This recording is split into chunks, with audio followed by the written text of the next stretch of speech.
You won't believe what just happened in a courtroom today. A judge insults Pam Bondi right before her, thinking he could shake her confidence. But what followed left everyone in shock. In a split second, this judge went from wielding power to being the one handcuffed. How did it happen? Let me tell you the story.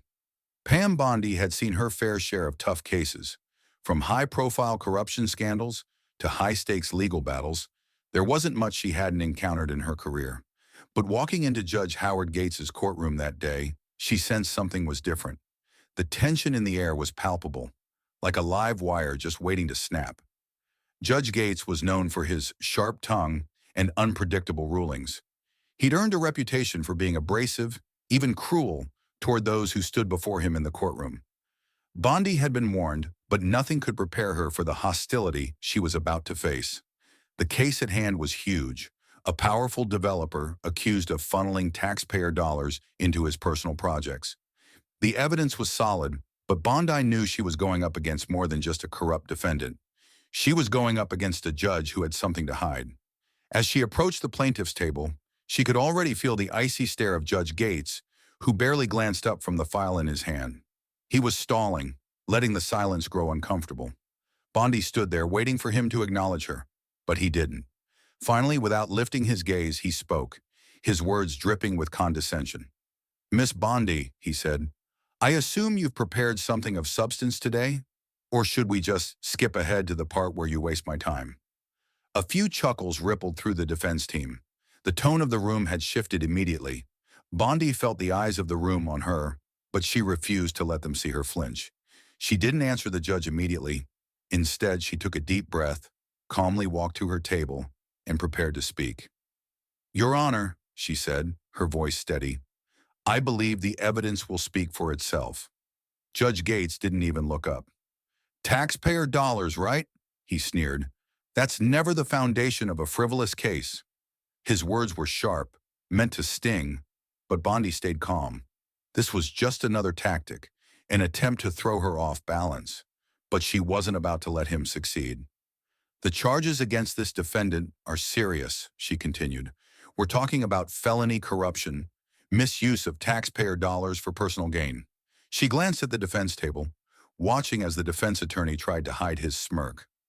Judge Gates leaned back in his chair, feigning disinterest. "A bit of creative accounting, and suddenly it's a felony," he muttered. The murmur in the courtroom was barely noticeable, but Bondi could feel it.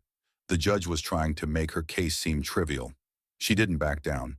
"This is not a case of creative accounting, Your Honor. This is fraud, and it's my job to make sure the facts come to light." The judge's eyes narrowed, but he didn't interrupt her. For a moment it seemed like he might let her continue. But then came the inevitable, another attempt to undermine her.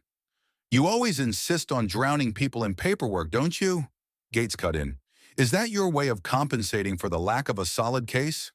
His words were aimed directly at her, meant to humiliate her in front of everyone in the room.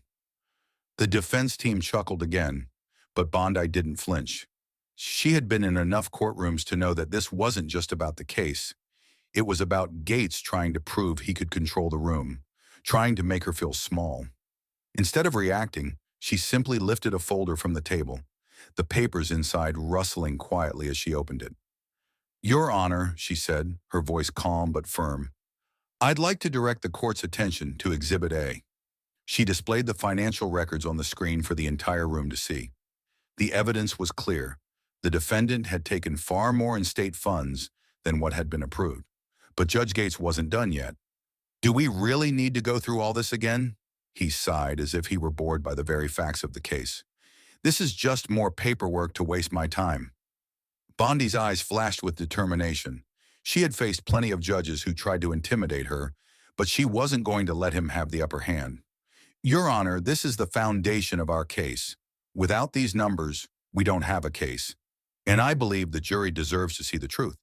There was a pause, just long enough to feel like the whole room was holding its breath. But then, a subtle shift in the judge's demeanor, a slight change in his posture, a tiny flicker in his eyes. He wasn't just dismissing the evidence anymore. There was something deeper at play. Bondi could sense it. Gates, clearly trying to shift the momentum in his favor, shot back. "If you really believe this case, "It's worth my time, Miss Bondi. I suggest you get to the point." But Bondi wasn't going to rush. Not this time. She carefully set down the folder and met his gaze, unflinching. "I would like to move to submit a motion to deny the defense's claim that this evidence is irrelevant." For the first time, Gates didn't shoot back immediately. He simply stared at her, his fingers drumming lightly on the bench, a barely noticeable sign that his calm exterior was beginning to crack. He didn't want to hear it. He didn't want to deal with it.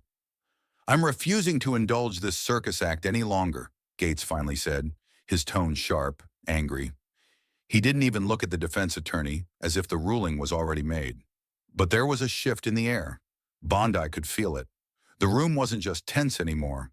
It was electric with anticipation. And then she did something unexpected. Instead of backing down, she reached into her bag and pulled out a small voice recorder. The entire room fell silent. She placed the recorder on the table and pressed play. The sound of a man's low, gruff voice filled the room, unmistakable, unmistakably familiar. "Take care of it. Make sure she doesn't get her hands on those ledgers." The shock hit like a punch to the gut. Gasps rippled through the courtroom as every eye turned to the judge. Gates froze. He knew the jig was up. Bondi didn't flinch. She didn't even look at him. "Your Honor, I think you have some explaining to do. You want to tell us who you were speaking to?" The question hung in the air, heavy with implications. Gates' face turned pale. His fingers clenched into fists. And for the first time in this trial, he didn't look like a judge. He looked like a man who was about to lose everything. Bondi's calm voice broke the silence. "That recording was obtained legally, and I'm submitting it as evidence. Now the real question is, who were you protecting?" Gates's lips trembled. "That's inadmissible," he muttered, but the confidence in his voice was gone. He wasn't making rulings anymore. He was trying to keep control of a situation that was slipping through his fingers. "You'll find this isn't your call anymore, Your Honor," Bondi said, her tone cool and deliberate. With a slight gesture, she nodded to the back of the room.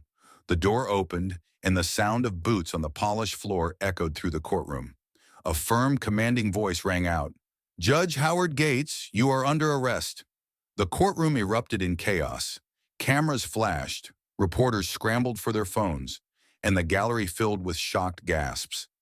The judge, the man who had ruled with arrogance for years, sat there in stunned silence. As uniformed officers stepped forward, the handcuffs were snapped onto his wrists. His defiance melted into disbelief. "This is absurd," he shouted, but his voice cracked. He pulled against the cuffs in vain. "You have the right to remain silent," the officer stated coldly. Bondi remained composed, watching the scene unfold. As the officers led Gates toward the door, Bondi stood. "Not anymore," she said quietly, her voice carrying across the silent room. The courtroom remained stunned, but Bondi was already moving forward.